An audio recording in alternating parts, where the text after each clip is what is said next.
안녕하십니까. 백만개미 한석호입니다. 3월 20일 월요일 시장 정리하겠습니다.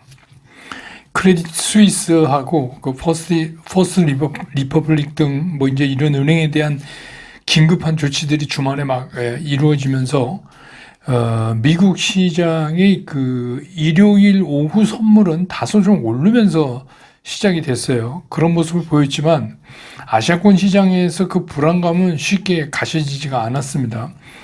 그래서 오늘 이제 우리 코스피 같은 경우는 0.16% 그러니까 좀 약보합권에서 출발을 해서 이게 기관들이 좀 매수에 나서면서 장중에 한때는 장 시작하고 얼마 안 있어서 2,405포인트까지 올라갔었어요. 그러다가 그 이후에 이어지는 그 외국인들의 매도 강도가 좀 강하게 이어지면서 다시 이제 하락폭이 깊어지면서 장을 끝내는 그런 모습을 보였습니다. 그래서 오늘 코스피 시장에서 외국인들은 2,058억을 순매도했고요.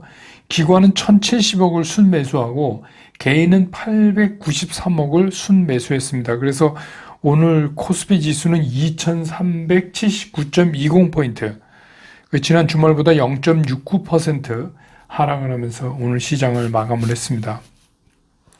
코스닥 같은 경우는 아예 그 출발할 때 한 0.5% 이상 이렇게 하락을 하면서 출발을 했어요, 오히려.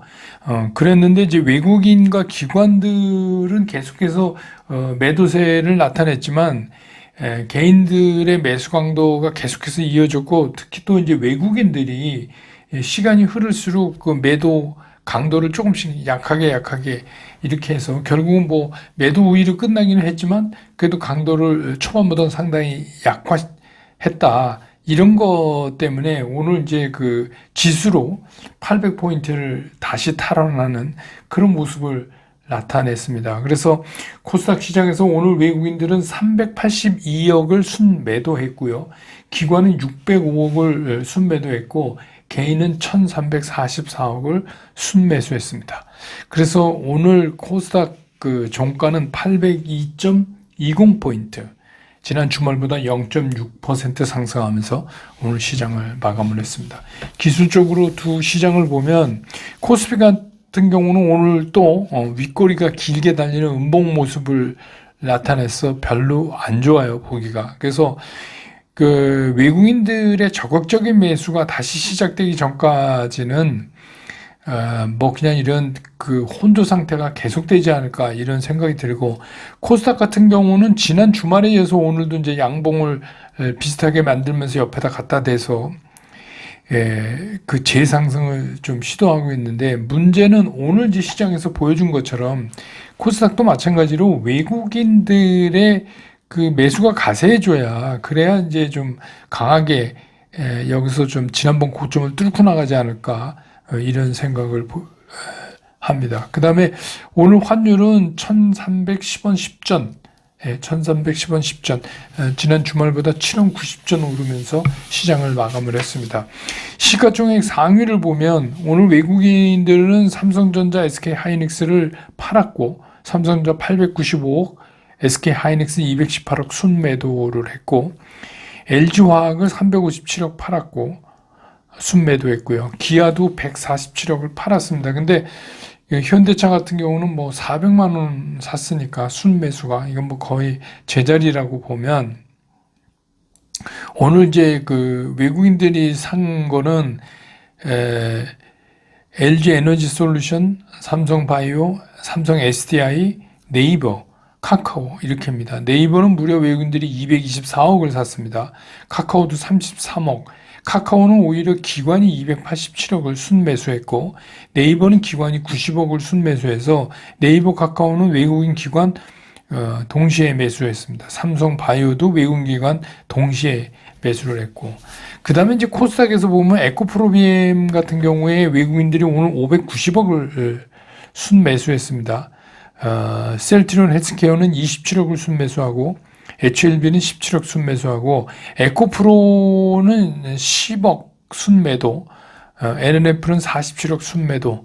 그래서 오늘 외국인들이 코스닥에서 그 코스닥 상위에서 외국인 기관이 동시에 매수한 거는, 순매수한 거는 셀트리온 헬스케어 유일합니다. 그렇게 보시면 오늘 시장이 되게 이제 좀 혼조했다 하는 거를 그대로 보여줄 수 있죠. 그 다음에 뭐 이제 오늘은 뭐 어떤 섹터보다도 섹터 안에서도 막 이렇게 서로 갈리는 그런 모습이 많이 나타났는데, 뭐 이렇게 보면 이제 드론 얘기가 아침부터 좀 나와가지고, 그러니까 제주도에 이제 올 하반기에 국내 최초로 드론 배송 서비스가 시작된다. 그래서 이제 그 제주도 서귀포 밑에 있는 가파도 있죠. 거기에 130여 가구 대상으로 가벼운 물품을 드론 배송한다.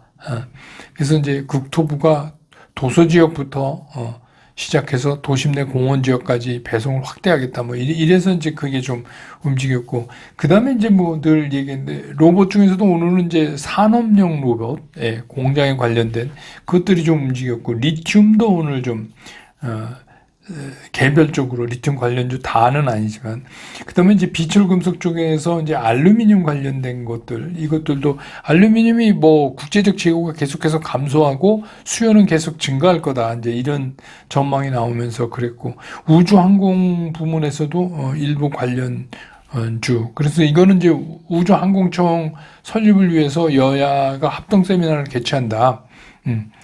G20 국가 중에서 그 우주 항공 전담 기관이 없는 건 이제 우리나라가 유일하다 그래요. 그래서 이건 뭐 만들어질 것 같은데, 이건 뭐 이제 의견 수렴을 거쳐서 뭐 올 상반기 안에 국회에 제출하겠다, 뭐 이런 얘기입니다. 그래서 오늘 이제 그런 것들이 올랐고, 근데 오늘 뭐 전반적으로 시장이 눈치 보기 시장이었기 때문에 그 정도 개별적으로 좀 개별적 테마, 뭐 예를 들어서 뭐 상패 안 된다, 뭐 그런 거요. 그런 건 여러분 되게 조심하셔야 돼요. 그래서 뭐 그런 것 때문에 움직이는 것들도 있고 뭐 그랬습니다. 그 다음에 이제 뭐 오늘 시장의 특징을 한마디로 좀 정리해 보면, 은행권의 위기를 해결하는 이제 움직임이 주말에 있었잖아요. 그것에 대해서 뉴욕 시장은 어떻게 반응하는가를 좀 기다리는 그런 날이 아니었나, 이렇게 생각이 듭니다.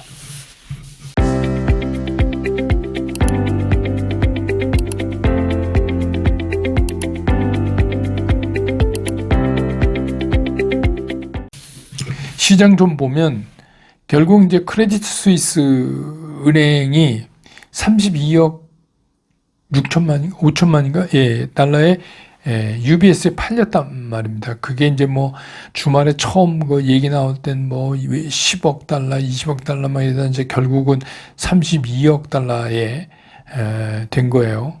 그런데 이제 후순위 채권 같은 거를 뺐으니까 그 채권산 분들은 좀 그렇겠죠.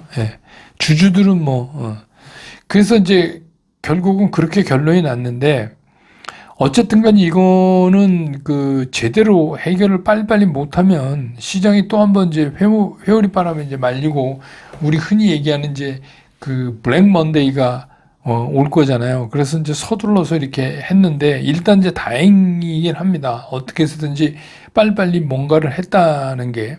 그래서 그런지 이제 일요일 오후에 시작되는 미국의 선물은 조금 올랐어요. 뭐 막 큰 폭은 아니지만. 근데 이제 아시아권 시장이 오늘 별로입니다. 홍콩은 뭐 3% 이상 떨어졌어요. 그래서 뭐 특히 이제 홍콩은 더 그렇지만, 대만도 조금 0.2% 정도 떨어지고, 상해도 뭐 0.4% 뭐 이 정도 이제. 그러니까 이제 이 얘기는 뭐냐면, 이 지금 그 주말에 일어난 일련의 이 사태를, 이 문제 해결을, 이게 이제 과연 그 문제의 해결로 볼 것이냐, 아니면 이게 이제 또 하나의 시작이냐에 대한 의견이 서로 이제 시장에서 엇갈리는 거예요.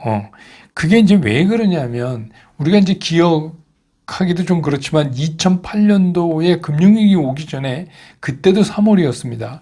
3월에 그 여러분 기억하실 거예요. 베어스턴스라는 회사가 그 파산 위기에 막 몰렸죠. 그게 이제 처음에 터진 겁니다. 이번에 이제 실리콘밸리 터지듯이. 그러면서 그거를 JP 모건이 인수를 했어요. 그래서 이제 그게 일단락 됐다 그랬거든요. 그때도.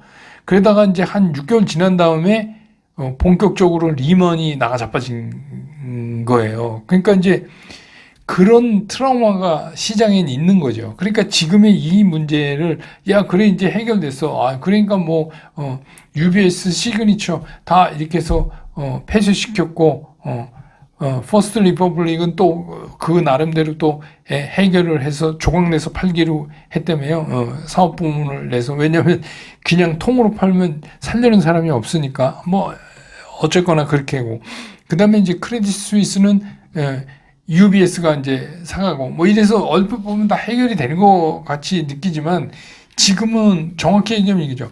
문제가 생긴 놈을 해결한 거죠. 근데 아직 골마 있는데 안 터진 애들 있잖아요. 이건 어떡할 거냐. 그게 분명히 있다. 왜 얘네만 터지냐. 이제 이런 얘기예요. 그러니까 그것도 조금 전에 말씀드린 것처럼 2008년에도 그랬었다. 베스턴스 끝나서 JP모건이 인수해 가서 야, 이 문제는 다 해결했다. 그러고서 있다가 그때 주가도 좀 올랐어요. 그랬다 떨어졌다가 그러다가 한 반년 뒤에 그냥 리먼이 나가 자빠지면서 세계적인 이제 충격을 주고 주가도 뭐 대폭락이죠. 그렇게 됐었다는 걸 기억하고 있기 때문에 이제 이거 겨우 시작에 불과하다 이런 의견이 이제 자꾸 나오는 거예요. 이건 뭐 이상한 의견이 아니에요. 이거는 왜냐하면 그 주식시장에서 제일 조심해야 되는 게 이번엔 다르다는 거 조심하라 그러잖아요. 이번에 다르지 않다는 거죠. 그러니까 이제 이것도 걱정된다. 근데 실제로 저도 걱정돼요. 이거 뭐 누가 알아요? 어느 은행이 어느 정도 심각한지 이거는 모르잖아요. 그러니까 이게 만만치가 않은 거죠. 그래서 오히려 이제 그렇게 자꾸 이렇게 은행들이 하나씩 두씩 늘어나면 이게 이제 별로 안 좋은 거죠. 그래서 어쨌든 간 금융당국 입장에서 보면 그 해당되는 나라의 금융당국, 스위스도 그렇고 미국도 그렇고, 미국도 이제 뭐 미국에서 시작된 거잖아요. 실리콘밸리 은행부터. 그 이게 이제 빠르게 유럽이나 뭐 다른 데로 막 확산돼서 전파되는 거를 빨리 차단하려고 그냥 주말에도 정신없이 뭐 이렇게 해서 이렇게 조치를 한 거는 그 발빠른 대처는 맞아요. 이건 뭔가 빨리빨리 이제 해야 되는데 문제는 뭐냐면 이거는 일시적인 봉합에 불과하다라고 이제 볼 수 있다는 거죠. 그 의견이 너무 걱정을 많이 하는 기우다라고 얘기하기는 좀 그래요. 이거는 꼭 그 은행만 그렇겠어요? 이거는 모르죠. 예. 그러니까 이제 지금 시장이 자꾸 불안해지는 거고, 우리 시장 같은 경우는 어쨌든 간, 크레딧 스위스도 이렇게 이제 처리하면, 미국 뉴욕 시장이 어떻게 반응하나 한번 보자, 뭐 이런 것도 있고, 그렇습니다. 그런데 이제 우리나라니까 우리나라 정신. 우리나라는 괜찮냐, 그럼. 이게 세계적으로 은행들 자빠지는데 우린 괜찮나? 뭐 이런 생각 안 드세요? 네. 들죠, 당연히. 근데 이게 제일 우리 이제 걱정이 뭐 여러 차례 얘기됐던 부동산 PF 같은 경우에도 금융당국이 뭐 막 지원해서 걱정 없다 그러는데 정말 걱정이 없을 건지 그것도 문제고, 또 하나는 이제 이게 국가 부채에도 안 들어가고 개인 부채에도 안 들어가는 희한한 게 우리나라에만 있죠. 예. 전세라는 이 판도라의 상자. 이게 골치 아파지면 이거 우리도 안심할 수 없어요. 예. 그렇죠. 예. 이게 전세는 이게 아무 데도 안 잡히니까. 근데 이제 막 그 옛날에 그 집값 상투 칠 때 전세금 상투에 이제 걸려 있는 분들은 이제 전세가 끝나가면 이제 2년 이제 돌아오기 시작하잖아요. 그거 이제 내줘야 되는데, 그게 좀 이제 문제가 되죠. 희한한 게 이제 우리나라에만 있는 거지만, 그렇습니다. 그래서 뭐 지금은 뭐 걱정한다고 해결되는 건 아니지만 또 그렇다고 걱정을 안 할 수도 없는 상황인데, 근데 이제 중요한 건 그거죠. 그래서 주식시장이 어떻게 된다고, 그게 이제 제일 우리한테는 중요한 거잖아요. 그래서 이게 이제 핵심인데, 뭐 이번 달은 그렇지만 4월부터 뭐 증시가 올라간다. 5월부터는 뭐 급상승한다. 그러니까 뭐 지금부터 주저하지 말고 사세요. 저는 근데 그런 얘기 못 하겠어요. 제가 이제 주말에도 쭉 이렇게 유튜브 여기저기 이렇게 다니면서 앞에 썸네일만 보고 좀 그랬는데, 뭐 지금 주저하지 말고 그런 얘기, 글쎄요. 왜냐하면 저는 잘 모르겠어요. 지금 이게 어디로 튈지 이거는 진짜 몰라요. 근데 주저하지 말고 사세요. 뭐 다음 달부터 좋아집니다. 뭐 그 다음 달 더 좋습니다. 뭐 막 3천 갑니다. 막 이렇게 얘기하면서 사라고 그러면서도 그동안에 이제 상상을 초월하게 올랐던 이제 그 2차전지 양극재 3인방 같은 경우, 우리 이제 잘 아는 LNF, 뭐 에코프로비엠, 뭐 에코프로 뭐 이런 것들 있잖아요. 이런 것들은 사면 안 된다는 거예요. 대부분 이제 얘기가 보면. 그래서 뭘 사야 되냐면 떨어진 우량주를 사라. 이런 거예요. 근데 이제 여러분 얼핏 듣기에는 뭐 그렇지만 떨어진 우량주가 뭡니까? 네. 주가가 떨어진 우량주가 도대체 뭐예요? 근데 떨어졌는데 왜 우량주예요? 네. 올라야지 우량주지. 지금 돈을 회사가 많이 갖고 있어. 지금은 뭐 장사가 좀 안 돼서 그렇지만 뭐 바닥치고 올라간. 그거는 이미 다 진짜 늘 하는 말대로 그렇게 돈 잘 벌 때 이미 주가가 올라 있다가 지금 안 되니까 주가가 빠지는 거잖아요. 근데 그걸 계속해서 우량주라고 그럴 수 있냐는 거죠. 그러니까 이제 투자자들 생각엔 이런 거죠.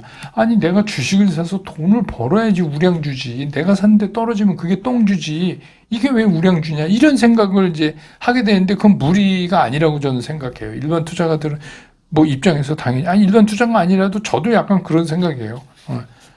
삼성전자도 샀는데 깨지면 똥주죠. 그건 잘못 산 거죠. 그러니까 제대로 되는 타이밍에 사는 게 굉장히 중요한 거 아닙니까? 그래서 투자자들이 에코프로를 또 사는 거예요. 그렇게 막 옆에서 이게, 그러다 이제 한 방에 훅 간다 했는데 한 방에 훅 가고 말고 깨지면 도와줍니까? 물어줍니까? 그것도 아니잖아요. 그러니까 이러다가 이제 큰일 납니다. 이렇게 얘기해놔야 모든 주식이라는 게 끝까지 오를 수는 없잖아요. 가다가 한번 이제 떨어지면 그때 거봐라 그때 내가 뭐라 그랬냐만 이제 이런 거죠. 이거 수십 년 동안 반복되어 오는 겁니다. 근데 이제 제 입장에서 이렇게 보면 투자자들 입장에서는 나한테 돈을 벌어다 줄 수 있는 주식을 사게 되잖아요. 돈을 벌어다 있다고 생각하는 주식을. 그러니까 짧게 보면 짧게 지금 막 화끈 달아서 올라가는 거를 살려고 하는 거고, 또 길게 봐도 2차전지 좋다며. 그래서 2차전지 나쁘다고? 아니잖아. 좋다며. 그러니까 사지. 이렇게 되는 거예요. 그러니까 일반 투자가 입장에서는 어떤 생각을 하냐면 에코프로가 안전자산이라고 생각하는 거예요. 그렇다가 지금 다 때려서 갑자기 채권으로 갈 수도 없는 거고, 그렇게 발빠르게 할 분들이 계세요? 일반 투자가가 힘들죠. 그냥 주식 갖고 그 안에서 샀다 팔았다 현금 비중 높였다 낮췄다 그러는 게 다잖아요. 그러니까 일반 투자가들 생각에 에코프로는 안정자산이라고 생각하는 게 무리가 없다는 거예요. 제 생각은. 그러면 이제 모든 주식이 언제 떨는데 그러면 이게 언제부터 어떻게 사고 어떻게 팔아야 되는지를 정확히 얘기를 해줘야지. 그렇게 막 지금 300% 이상 오르고 압수수색 당하고 이러는 거 사지 마세요. 큰일 납니다. 그러다가 그럼 큰일 안 나면 큰일 안 날 주식이 뭐고 어떻게 사야 되는지가 나와야 되잖아요. 그런데 그거를 그냥 많이 떨어지는 우량주, 이거 되게 황당한 거예요. 그러니까 그런 거 하는 거는 여러분 들으시면 안 돼요. 그러면 진짜 주식 진짜 이상하게 됩니다. 그러니까 여러분 인생 종목 있잖아요. 저도 삼성전자 가지고 있는데 그러면 삼성전자 이건 인생 종목 아니에요. 그건 기존의 메인 포트폴리오에 있어요. 근데 삼성전자 지금 이렇게 툭 떨어지다가 한 이틀 딱 반등하면 지금 무슨 보초병을 보내요. 여태 물려 있는데 물린 게 얼마인데 보초병을 보냅니까? 그렇게 매매하면 안 돼요. 그건 틀린 말이에요. 그거는 제가 뭐라고 말씀드려요. 이건 내 인생 종목이니까 이건 김장김치 묵은지다. 이건 그냥 당근, 이건 시간 싸움에 들어간다. 그리고 나머지를 갖고 뭘 해야 될 거 아니에요. 그냥 가만히 있으면 어떡해요. 그러니까 그 하는 거에 대해서 정확한 기준이 나와야 된다. 그렇지 않고 떨어진 우량주를 사십시오. 이건 스님들 선문답 하는 것보다 더 어려워요. 그렇게 되면. 그래서 제가 여러분들한테 말씀드리는 게 매매 원칙이에요.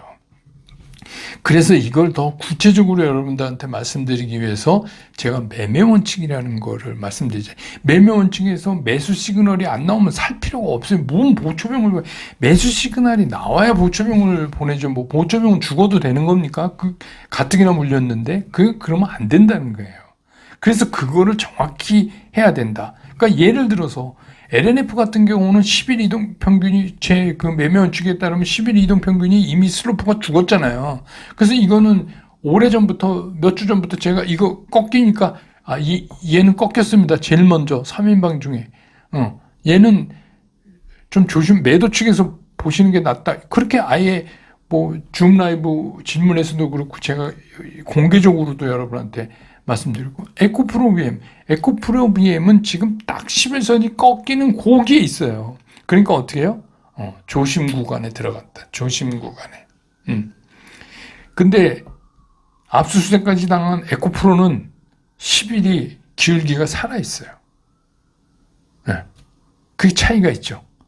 그러니까 뭐 압수수색 당한 거는 회사 관계자들이 인사이드 정보 때문에 해서 그런 건데, 거기서 중요한 게 뭐냐면 그 정보가 거짓이냐가 중요한 거죠. 에코프로가 앞으로 전망이 없는데 거짓말로 뻥치어서 전망이 있다고 그런 거냐, 아니면 전망 좋은 걸 지네가 뭐 미리 알아서 미리 샀느냐. 미리 샀으면 그건 뭐 해당되는 벌 받으면 되는 거고, 전망이 좋다는 게 팩트가 사실이냐, 이게 이제 투자 입장에서는 또 중요한 거죠. 그러면 시민기울기가 살아있다. 근데 왜 에코프로 BM하고 에코프로가 다를까? 저희 매매 원칙에서 보는 그 차트상에 왜 이런 다른 현상을 나타낼까? 그게 여러분 뭡니까? 여러분 맨날 그냥 그래프만 보시죠. 근데 그래프에 조건 검색하면 매물대가 나와요. 얼마에 얼마 걸려있고, 얼마에 얼마 걸려있고. 에코프로비엠은 20만 원 그 금방 때에 20%가 걸려있어요. 매물이. 그러니까 어떻게 해요? 지금 빡세죠. 그러니까 어떻게 해요? 10일이 막 한데 힘드니까 지금 막 꺾일까 말까 하는 선상에 있는 거고, 에코프로는 없어요. 매물이. 그러니까 차트만 보지 마시고 이제 또 그 매물을 보셔야 돼요. 그거 여러분 쓰시는 MTS나 HTS에 다 나옵니다. 여러분 조공을 못 따라서 그러는데 그냥 전화해서라도 하여튼 어떤 분 또 아시는 분 댓글에 달아놓으세요. 그래서 같이 보셔야 돼요. 그 이유를 이제 아셨죠? 두 개가 왜 10일 2평에 이런 슬로프의 차이를 주는가. 그 차이예요. 그건 뭐 여러분은 오늘 백만개미 이걸 보신 것만 해도 시청하신 보람이 있습니다. 이거 하나만 알고 계셔도. 그러니까 저는 이거죠. 그냥 느낌으로 시장을 자꾸 얘기하거나 느낌으로 시장을 어떻게 하려고 하지 마세요. 팩트로 하세요. 팩트로. 지금은 그래야 됩니다. 안 그러면 진짜 큰일 나요. 그 다음에 팩트가 좋아지면, 그러니까 제 얘기는 이겁니다. 4월부터 좋아져. 그럼 4월부터 우린 사면 되지. 5월부터 좋아져. 그러면 5월부터 사겠다 이게. 좋아진 시그널이 없는데 뭘 미리 알고 사냐 이게. 그러다 3,300부터 여기까지 왔는데 그럴 필요 없다는 거예요. 이 올해장은 절대로 그럴 필요가 없다. 더군다나 이런 이제 그 금리 올리는 과정에서 이런 사이드 이펙트가 나와가지고 은행들이 턱턱 잡아지니까 더 분위기 싸하잖아요. 그렇게 꼭 기억하시기 바랍니다. 오늘 시황 이렇게 줄이고요. 내일 또 장 끝난 다음에 저는 다시 여러분 곁으로 돌아오겠습니다. 여러분 고맙습니다.